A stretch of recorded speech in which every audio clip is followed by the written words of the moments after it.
You're tired, and not just physically tired.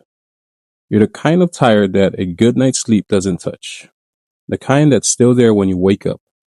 The kind that follows you through your day, sits with you at the dinner table, and keeps you up at 2 a.m. even when your body is completely exhausted. That's not just a busy season. That's not just a hard week. That is stress.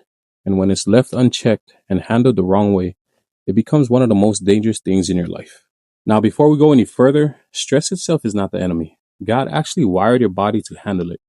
When you sense a threat, your body responds. Hormones kick in, your heart rate climbs, and your muscle tightens. That's your body doing its job protecting you, alerting you, keeping you alive.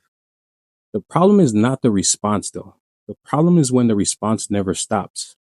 Because when stress goes from being a short burst to a constant, never ending background noise, it stops being helpful and starts being destructive. We're not talking about a small inconvenience here. We're talking about a real serious life altering damage. When stress is left unmanaged and never dealt with, it starts breaking the body down. Heart disease, high blood pressure, diabetes, depression, anxiety disorders. These are not minor side effects. These are conditions that end lives and devastate families.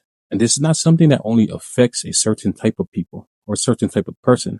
This touches everyone, every age, every background, every income level.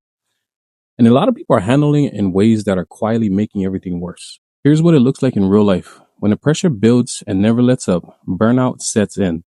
And burnout is not just being tired. Burnout is when the tank is so empty that you cannot find joy in the things that used to bring you joy. You cannot find motivation for the things that used to matter. You feel numb, disconnected, like you're just going through the motions. And then it starts spilling over into your relationships. You get short with the people you love the most. You start pulling back. You stop reaching out. You go quiet.